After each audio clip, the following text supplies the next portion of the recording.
marketing that sells, aligning brand, product, and sales for repeatable growth. Okay, it's one of the toughest things to market, if you ask me, this title. But anyway, we'll roll with it, right? So before I start up, right, just extending what ma'am told about myself. So I work with CareStack. For those of you who don't know, CareStack is a product company. We build cloud-based products for the UK, US, and Australia markets, primarily for healthcare, specifically for the dental sub-vertical, although we are now expanding to other verticals as well.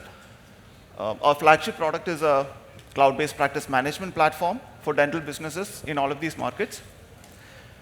We also have other multiple products that we have added over the years, including an AI-powered phone system, a payments product, and we also have a substantial billing outsourcing service operation as well. It's based out of Trivandrum and Kochi.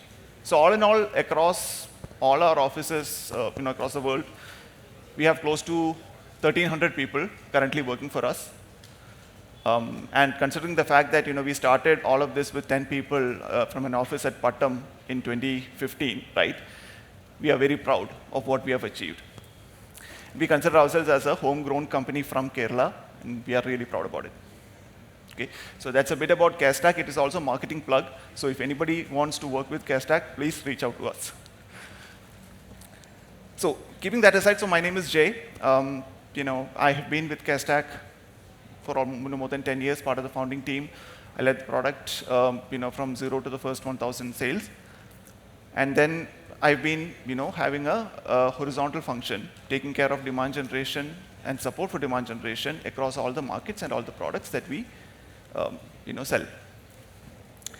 Okay, so that's out of the way. So when my HR team actually reached out to me, right, and they said that, okay, we have a speaking slot at Huddle Global, and do you want to go in?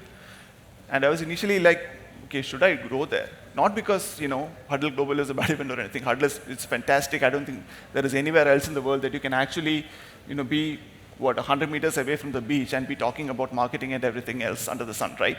I think this is a fantastic event, amazing crowd. But the reason why I hesitated was because it is that time of the year, when we all sit down and plan marketing, sales, and budgets for the next year, right? So although we started early, like all good students, we reserve everything until December last week, mostly. But this year is again, we are going to that drill right now, right? Where the whole CXO team is in a room, and the CEO says we need to multiply sales by 2, we need to multiply number of demos by 3, and then the CFO, who's actually sitting there, will come and say we'll divide the budget by 2. Right? So between all those multiplications and divisions, right, we end up spending a lot of time, working things out, yelling at each other, and it's a very exhaustive process. So I was not sure as to whether I should come here, and I was not sure if I'd be able to do justice to a topic that is so long. But also, if I had to do, I had to do it right. So I was talking to our CEO, and I told him, look, I think I'll call up the organizers, and I'll tell them, look, I don't have time for this. And he said, you don't have to do anything. You just go there. Alignment is a topic. You just go there, talk about all the mistakes that we have committed over the last 7 to 8 years, trying to bring in alignment in our organization. I said, okay, then I'll have to call the organizers again and ask for an extended time slot, because we have made so many mistakes. Should probably be a half-a-day slot then. But anyway, so over the next 20-25 minutes, right? So what I'll try to do is talk about how not to do alignment based on our mistakes, and how to do alignment based on what others have done, right? And in between, if you have any questions, please feel free to stop me. Okay, I know that it's 1:30, it's lunchtime. I've had my lunch, by the way. I played it safe. So let me know if you have any questions in between. Please feel free to break me. Okay? So now I talked about mistakes, right? So I'll start with a couple of mistakes, and then I'll actually segue into what exactly should or should not be alignment when it comes to building teams around marketing and sales and product, right? So now every organization goes through these 3 phases. Some die in between. Some make it through one phase to the next. So this particular mistake that I'm trying to talk about, right, this happened during phase 2. And this is the phase where teams actually typically get a PMF, you have a market fit, you have raised your Series A, and suddenly you are bound to deliver results, show customers against a particular timeline, right? This happens in every founder's or founding team's life. And so this happened with us, and in fact, this was back in 2017. So we believed that we had achieved PMF with a grand total of 5 customers at that time, but we were confident.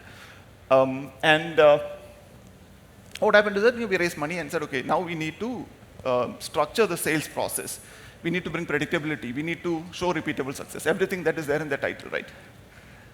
So we said, we'll have to do all of that. So we made our first sales hire. Okay? So first sales hire, this was a person, let's call him A. He was from a very reputable, large medical distribution company in the US. Okay? So he had grown from a territory sales role all the way to almost a director role. Very good guy, very genuine guy. So he came in, saw the product, and he said, okay, you have a great product, I believe, so let's plan to sell this product now. Let's start with a very territorial approach. We'll divide the whole US market into territories. We'll start with the Eastern Seaboard. I'll go. I have a large network of people. I know them directly, personally. I can walk into their offices and sell this. And we were so happy. It's all okay, fine. Here's one guy, this guy knows everything. We were just very new to the industry at that time. So we came in. And this whole sales plan built around his personal network, built around his ground level operation, right? Failed fairly spectacularly. Okay? In spite of having a good product, in spite of having a person who had possibly decade plus experience in sales in a market where our customers were. This failed pretty spectacularly. Okay? And that's when we realized that it was no fault of the product, it was no fault of the sales guy either. But what we underestimated was the typical sales funnel, right? And how people make purchase decisions. Typically, think about what we were banking on, right? Forget about marketing and all of that again, right? What we were banking on was the ability for a sales guy to walk in and influence the purchase behavior right, in a very physical one-to-one space. That was an overestimation. For one, people don't buy software like they buy consumables in medicine. They don't buy software like they buy gloves, right? They do a lot more research. There is a lot more peer referenceability that is required in the market. There is a lot more confidence that the product has to impart to the buyer, saying that we are here, we are well funded, we are here for the long term, we'll take care of your regulatory needs also, compliance needs also. All of those guarantees have to be made. And that understanding, that knowledge acquisition about the product is a very non-linear one. It does not happen from a one-to-one conversation. It happens through multiple touch points that is scattered across, different interactions that the buyer makes. We did not know it at that time. We banked on sales and sales alone, doing the magic, realized that it will never work. Okay. So, mistake one, and so when make a mistake, what do? You learn from your mistake, right? So we learned from our mistake. We restructured the sales function. We targeted the whole US market as a whole. We created a sales team that was working remotely, making calls, doing a bunch of things, and it was beginning to kind of work for us. And so then, after 1 year, we kind of became restless because we wanted to do another mistake, right? So what did we do? We thought, okay, we need to ramp up sales. This is not enough. We need to do more. We need to do more in less time. So let's do this. And do you know what we did? We bought a mailing list or a list of an address book, right? A list of contacts, phone numbers, and email addresses from a guy who later turned out to be very shady.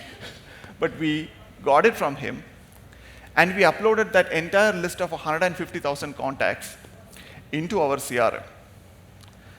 And then we asked, then we started the cold outbound motions. Okay, so for those of you who have run sales or who have been in sales, right?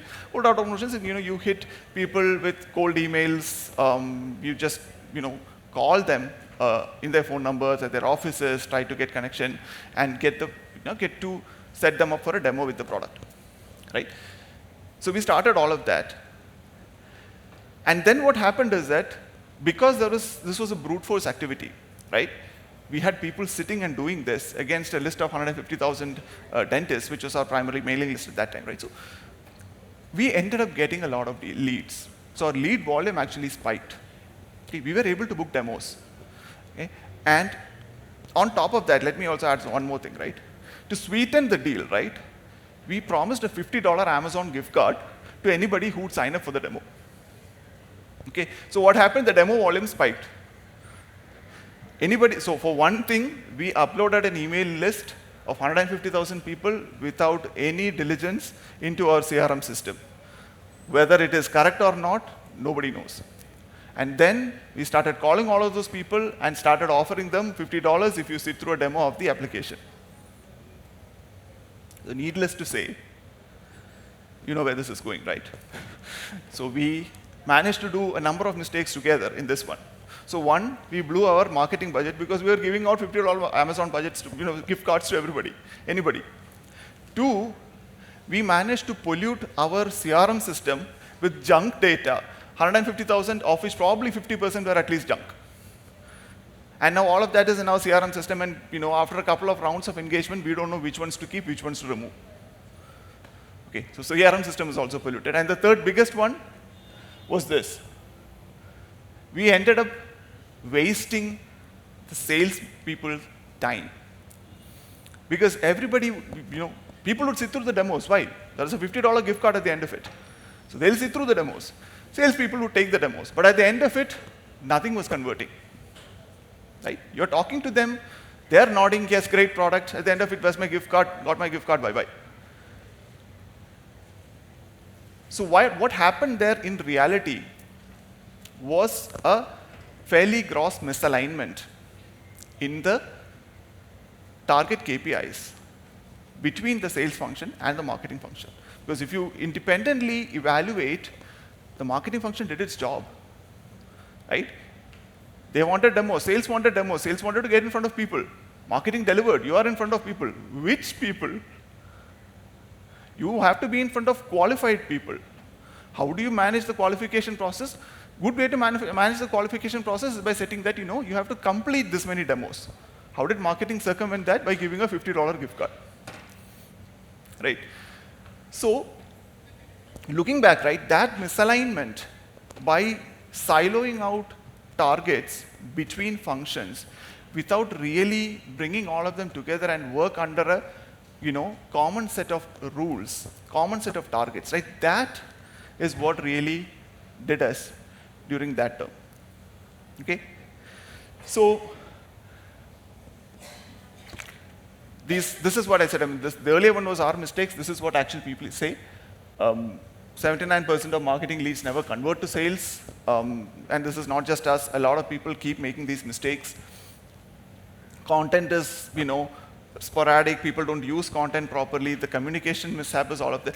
I'll come to all of these things, in a bit of time. But, let's take a break from mistakes for a minute and focus on things that we can actually do to avoid these mistakes. I just wanted to put these things out there before I went into this, because this would give you, kind of a reference point as to think about how to implement some of these things and how it can actually benefit to eliminate mistakes like the ones that I talked about earlier. Look, every organization goes through this, right? Where at one point you get to a PMF stage and currently you have to divide responsibilities. Up until that point in time, if you are a founder and you have PMF, right? Up until that point in time, you are the product guy, you are the marketing guy, you are the sales guy, and quite often you are also the customer support guy. It's a one-man show with probably very few people around you supporting you, but it is you everywhere. At that point, alignment is not a problem because there is nothing to align. There is only one person, right? The story that you sell is the same as the story that you are trying to create with the product. So there is no miscommunication. There is no misalignment.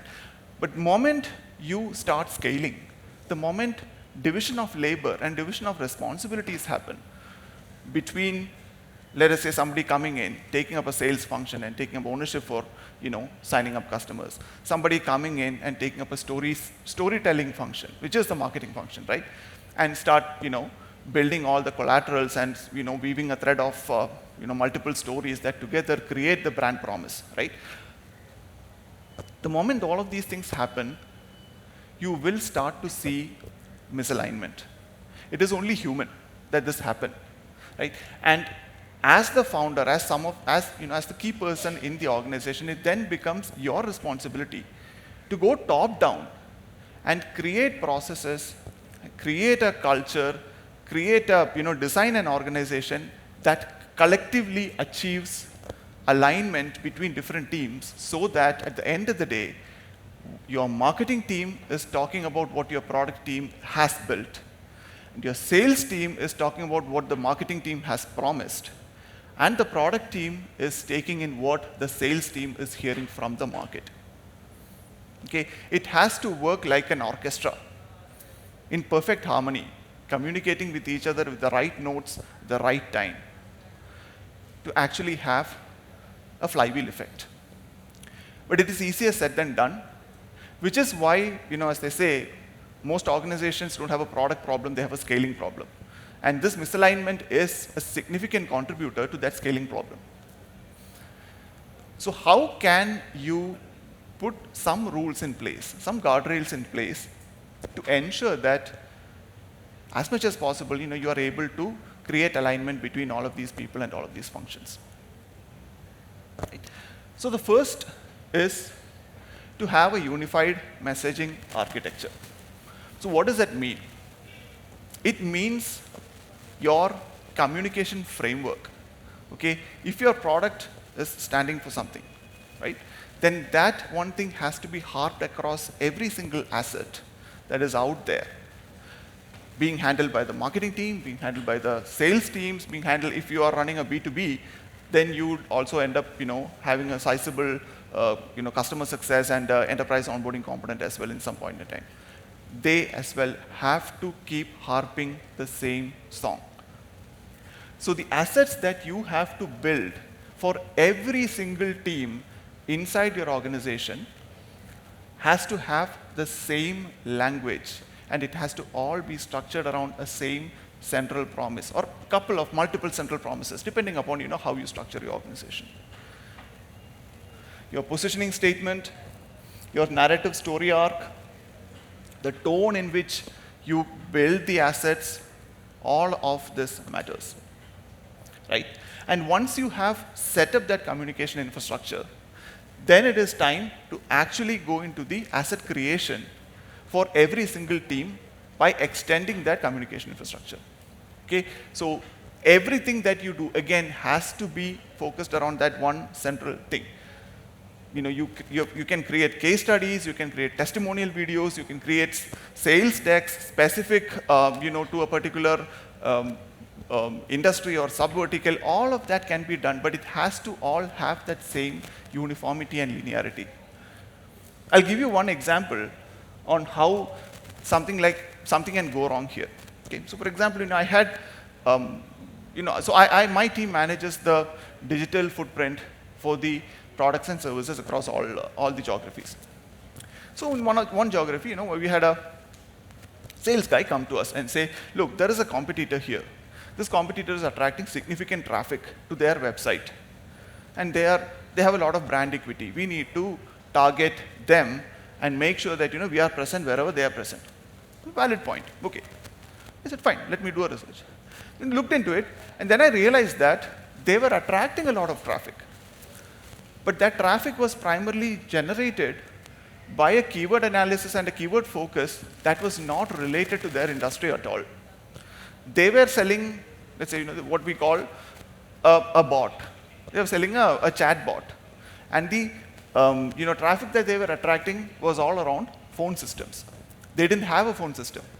But what these guys figured is that, because phone systems have a much bigger, keyword, much bigger traffic, we'll just build a keyword strategy for that and attract some traffic into our website. Top of the funnel, that works, but it creates the same problem downstream that I mentioned as earlier. You will have a lot of traffic coming in, most of which won't be relevant to you. So even if they set up a demo, even if they want to talk to you, ultimately they won't convert, which means that it is going to be a waste of your time.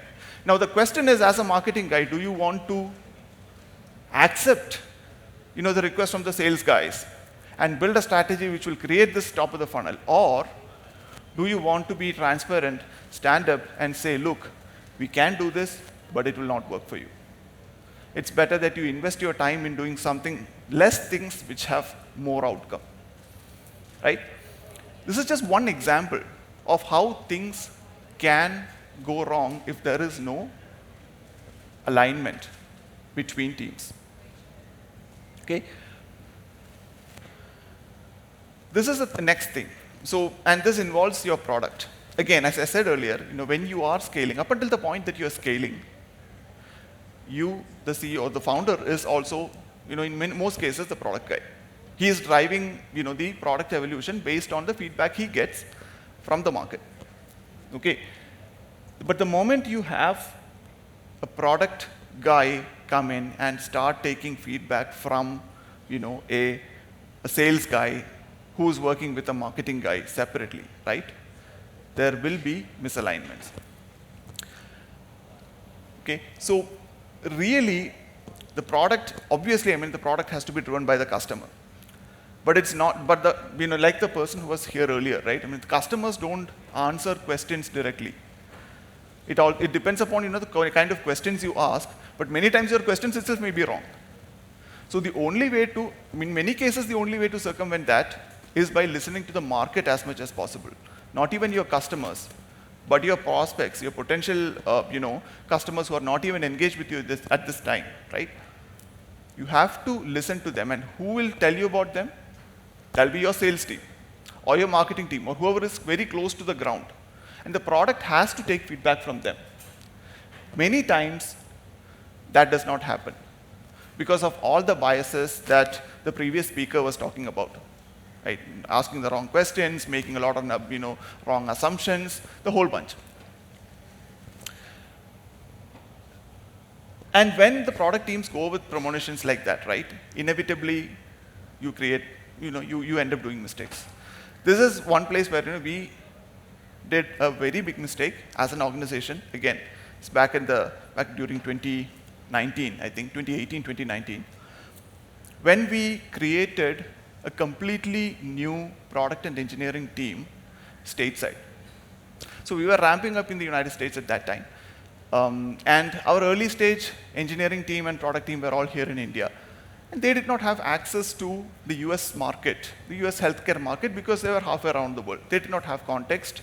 They did not have the travel experience, nothing. So we thought, okay, we'll invest money, we'll build an engineering and product team based out of Boston in the US. And the kind of people we hired were stellar engineers.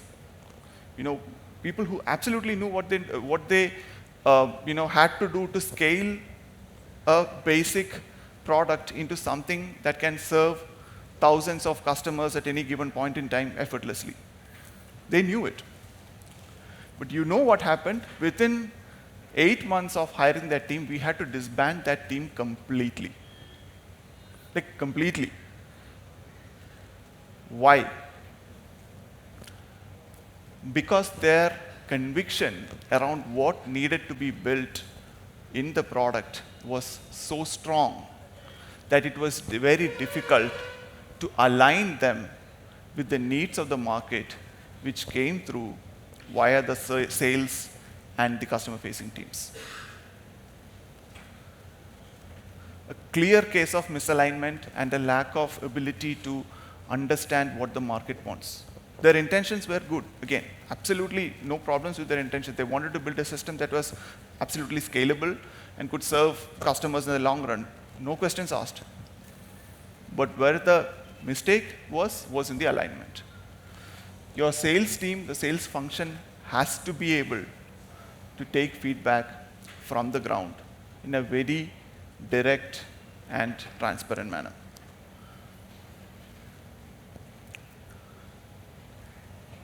And all of this kind of brings us, to this particular term that I think I've mentioned this a couple of times already, which is called a set of shared objectives, right? If your marketing function is not aligned with your sales team, and if both of them are working against different KPIs, different targets, it is not going to help anybody. Your sales team cannot work, marketing team cannot function against number of demos, and your sales team cannot work against number of deals won. It's not going to happen. The ownership has to be shared. Okay, the marketing team needs to know that I cannot funnel in bad leads.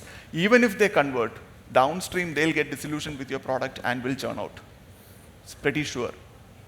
And at that time, something like NRR, net revenue retention, as a metric would bite them back, because that would mean that even though you are converting customers, they are churning out, which means that there is somewhere in this whole sales funnel there is a problem, right?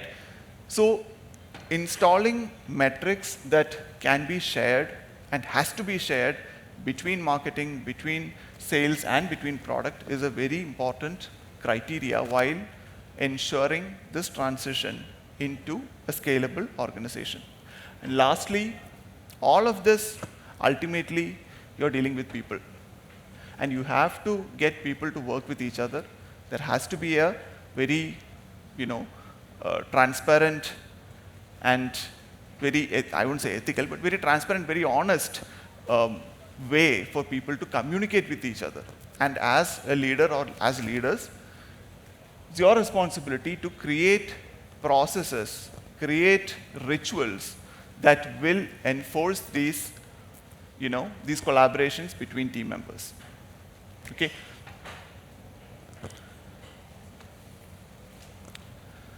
So just to conclude on what I said, right, and as I said, it's mostly about the mistakes that we have made. But ultimately, your brand, which is your marketing, your product, as well as your sales teams have to work together. Your marketing team cannot overpromise. Your sales teams cannot overpromise over what the brand already stands.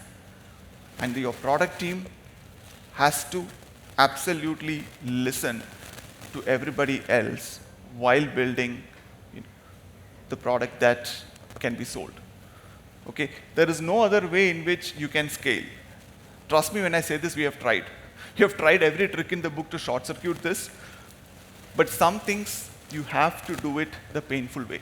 The painful way is to actually sit and do this together as a team and not as individual functions, right? Only if you do that would this whole process create a flywheel. And while I did say, talk about all the mistakes that we did, right, I think, there is also some credit that we should assign to ourselves, because after all of these years, we are still in business, and we have managed to create a repeatable sales, predictable sales machine, over the last 7 to 8 years. But we have had to go through all of these, problems, all of these mistakes to learn and to get there. So ultimately, what is your job? If you are the founder, if you have PMF, if you are ready to get to the next level of scaling your organization, obviously you have a lot of other roles. But this is an invisible role that will be there in the background. Okay? No one else is going to do this. This role is that of the Chief Alignment Officer. And you have to ensure, top down, that you are designing an organization that fosters collaboration. You are designing an organization culture that promotes open communication between teams, right? That is something that nobody will do in an organization. People will assume that processes will take care of it. It won't. It is a top-down thing.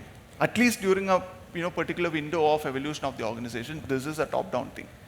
And if you are a founder who is almost there, who is looking to scale the org to the next level, please make sure that you handle this invisible mantle of the chief alignment officer, because otherwise, 7 to 8 years down the line, you will also be able to stand on a stage and talk like me about mistakes.